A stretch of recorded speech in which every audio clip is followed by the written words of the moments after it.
Good evening, now it's 5 o'clock। আজকে একটা নয়, মানে আজকে রবীন্দ্র জয়ন্তী সেলিব্রেশন হচ্ছে। অ্যাকচুয়ালি 9th ছিল রবীন্দ্র জয়ন্তী অরিজিনালি, বাট কলকাতায় না, ওটা চলতে থাকে বেশ অনেক দিন ধরে সেলিব্রেশন হয়, 15 দিন তো হয়ই হয়। তো আজকে প্রোগ্রাম আছে জলির বাড়িতে। তো আমি মোটামুটি রেডি হয়েছি, এখনও কমপ্লিট নয়, মোটামুটি হয়েছি, বেরোচ্ছি, জলির ওখানে যাচ্ছি। ওখানে কতটা রেকর্ডিং করতে পারবো, কারণ পরপর প্রোগ্রাম চলবে, তবু আমি চেষ্টা করব। আদারওয়াইজ তোমরা সঙ্গে থেকেও, যতটা পারবো দেখাবো, নাহলে পরে আমি তোমাদের সাথে ডেফিনেটলি গল্প করব। চলো।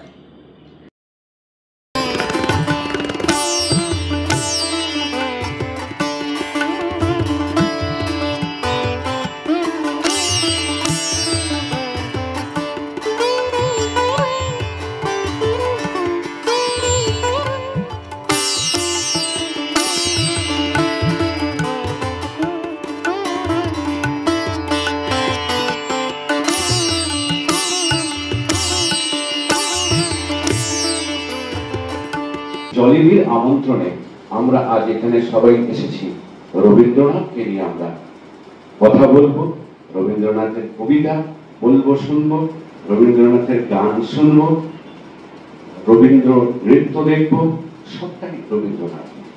আর অত্যন্ত সাধুবাদ জানাবো আমরা সবাই আয়োজক জলি সরকারকে। তিনি না হলে এরকম অনুষ্ঠান আমরা করতে পারি না।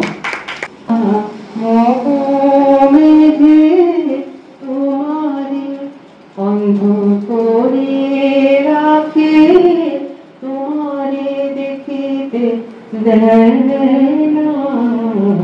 মাঝে মাঝে পাব দেখা পাই, চিরদিন কেন পাই না।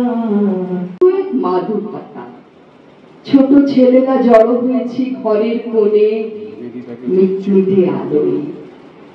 বুড়ো মোহন সরকার কলপ লাগানো চুল, বাবরি করা দীর্ঘ কণ্ঠস্বর, সরু মোটায় ভাঙা, বসেছে আমাদের মাঝখানে, বলছে রঘু ডাকাতের কথা। আমি চাই না হতে নববঙ্গে নবযুগের চালক। আমি নাইবা গেলাম বিলাপ, নাইবা পেলাম রাজার খিলাপ। যদি পরজন্মে পাইবে হতে ব্রজের রাখাল বালক, তবে নিভিয়ে দেব নিজের ঘরে সুসভ্যতার আলো। যারা নিত্য কেবল ধেনু চড়ায় বংশী বনের তলে, যারা গুঞ্জা ফুলের মালা গেঁথে পরে পড়ায় গলে, যারা বৃন্দাবনের বনে সদাই শ্যামের বাঁশি শোনে।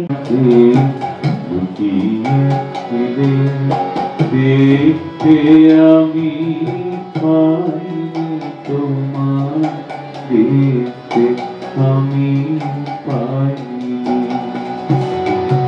বাহির বাণী চোখ মেলেছি, বাহির বাণী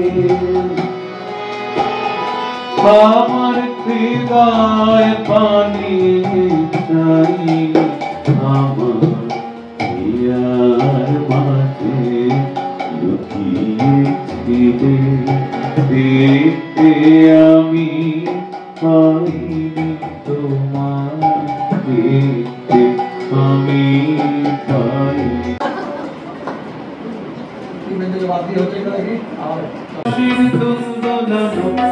ফাগুনের তারা তারি করতে চিরদীপন, ওই ভোগানের দানা কান্না হাসির দোদনানো পুষ্পাগুনের পারা, তারি করতে চিরদীপন, ওই ভোগানের দানা। এই কি তোমার খুশি, আমার তাই করাবে মানা, সুরের গন্ধ ঠানা কান্না হাসির দোদনানো পুষ্পাগুনের পারা, তারি করতে চিরদীপন, ওই ভোগানের দানা। চলো হয়ে গেছে।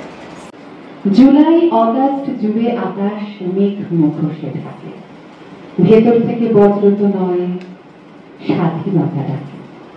সেপ্টেম্বর অক্টোবরে অজস্র কাশফুল স্বাধীন করে দেয় বলেই তো অঙ্কে করি ভুল। নভেম্বরের শিশির আর কেকের ডিসেম্বর সদস্য এবং সেখানকার গবেষক সদস্য।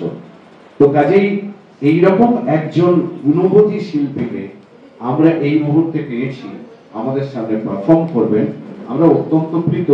তো আমরা আগে এবং পরে দুবার হাততালি দেব ওনার জন্য। একবার আগে হয়ে যাক হাততালি, তারপর পরে আগে যাক।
কিন্তু সেই ডাকঘর দ্বিতীয় বিশ্বযুদ্ধের সময় কনসেন্ট্রেশন ক্যাম্পের মতো জায়গায় কিন্তু বাচ্চাদের দিয়ে এক পোলিশ ইহুদি অধ্যাপক বাবা যেন শিওরের কাছে বসে কথা করছেন।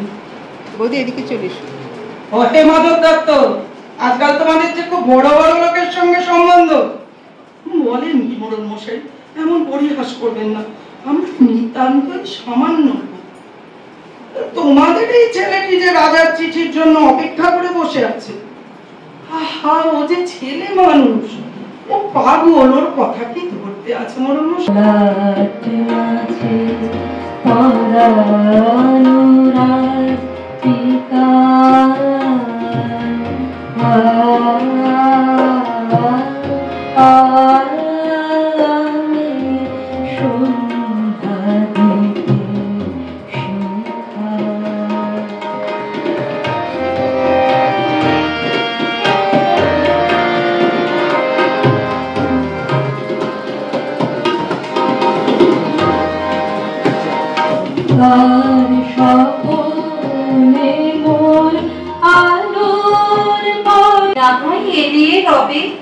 সিধে না হয় বাঁকা হবে, নাইবা হলো পত্র লেখায় সকল কারুকাজ।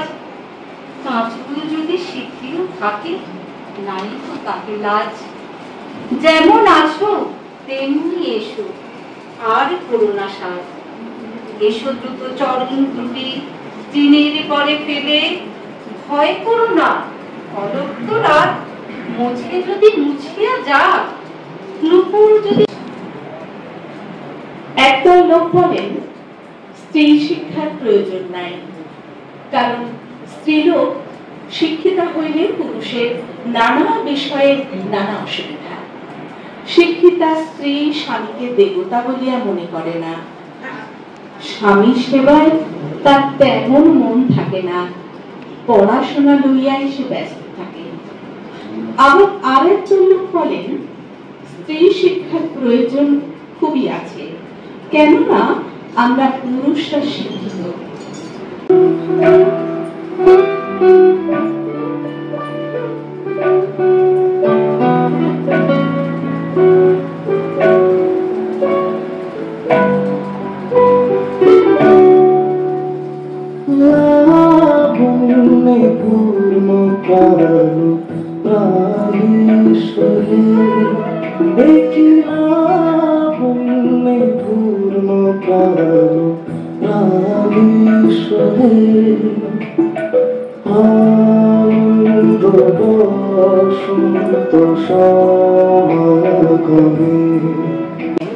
আমি কথা বলি ঠাকুরবাড়ির রান্না, মানে এত রকম তার ভ্যারাইটি আমরা সবাই জানি।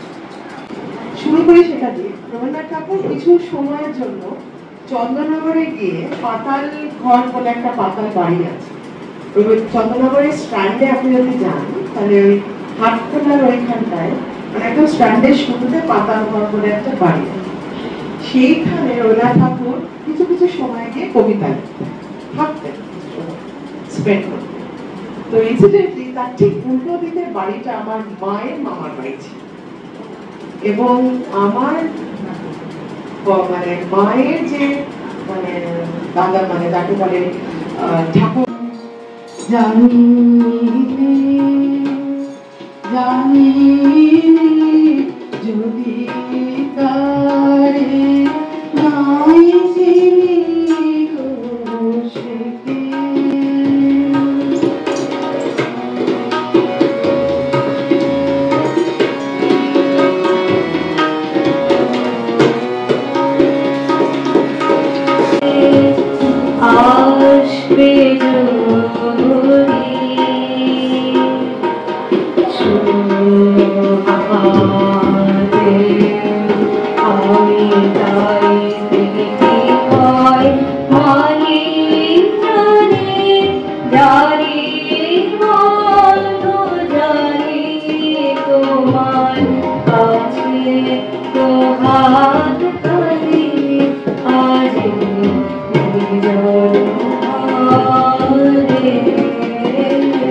তবু বিহঙ্গ করে বিহঙ্গ মোর এখুনি অন্ধ বন্ধ করোনা পাথা এই নহে মুখর বন মর্মর গুঞ্জিত এ যে অজাগর গরজে সাগর ফুলিছে এ নহে কুঞ্জ কুন্দ কুসুম রঞ্জিত ফেন হিল্লোল পদ পল্লবে দুলিছে কোথায় শীতের ফুল পল্লব আপন মনে গান করে গুণ করে পুষ্মন্তরে গুণ করে গুণ গান করে ফুলের রেণু পান করে আউল বাউল ফকির মন গান শোনে তালে শালের বোন খড়ের বাড়ি মাটির দাওয়া এসে বসে শালের হাওয়া তালে সূর্যটা বিশ্বভরা তাহারি মাঝখান আমি পেয়েছি মোর স্থান বিশ্ব তাই জাগে আমার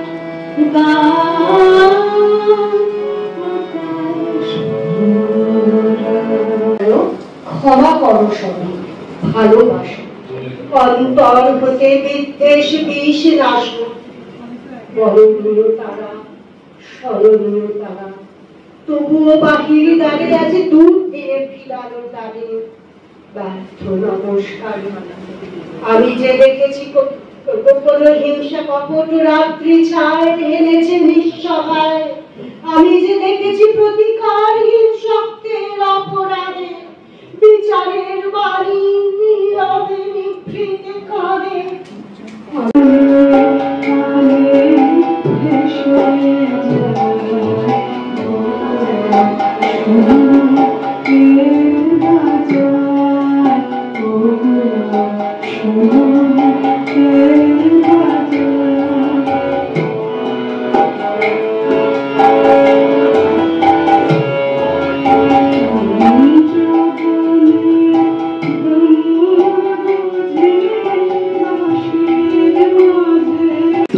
আমার রত্নাকর্ষে করিয়া রহিল মাথা হেঁট। কহিল সে করজোড়ে ক্ষুধার্ত বিশাল পুরী এর ক্ষুধা মিটাইব আমি, এমন ক্ষমতা নাই স্বামী। কহিল সামন্ত জয়সেন, যে আদেশ প্রভু করেছেন তাহা লইতাম শিরে, যদি মোর মুখ চিরে রক্ত দিলে হতো কোনো কাজ। দেখো এই মাত্র বাড়ি ফিরলাম, এখন প্রায় 9:45 বেজে গেছে। ভীষণ দেখেই বুঝতে পারছ যে প্রচণ্ড গরমও লেগেছে অ্যান্ড মানে ওখানে না আমি আর থাকতে পারছিলাম না, শরীরটা একটু ঠিক লাগছিল না। আদারওয়াইজ প্রোগ্রাম এত সুন্দর হচ্ছিল যে ওরকম প্রোগ্রাম ছেড়ে বেরিয়ে আসাটাও খুব কষ্টের, কিন্তু বাধ্য হয়ে আমি সেসব দিয়ে থাকতে পারলাম না, চলে এলাম। তো যাই হোক, চলো এবার আমি একটু ফ্রেশ হই, তারপরে না আমি তোমাদের দেখাবো, কারণ কিছু একটা জলি টোকেন গিফট বা কিছু একটা এরকম দিয়েছে যেটা আমিও দেখিনি, আমি ওটা খুলবো, তোমাদের সাথেও শেয়ার করছি। চলো তার আগে একটু ঠান্ডায় বসি আর একটু ফ্রেশ হয়ে যাই। দেখো তোমাদের দেখাই ফুড প্যাকেট, ভীষণ ভালো খাবার, রাধা বল্লভী, সঙ্গে আলুর দম, একটা চপ আর একটা মিষ্টি। বাট এর থেকেও যেটা আরও ভালো জিনিস তোমাদের দেখায় যে কি গিফট আমাকে দিয়েছে, ওয়াও! মানে এটা দেখে তো মন প্রাণ ভরে গেল, ভীষণ সুন্দর একটা জিনিস, অপূর্ব।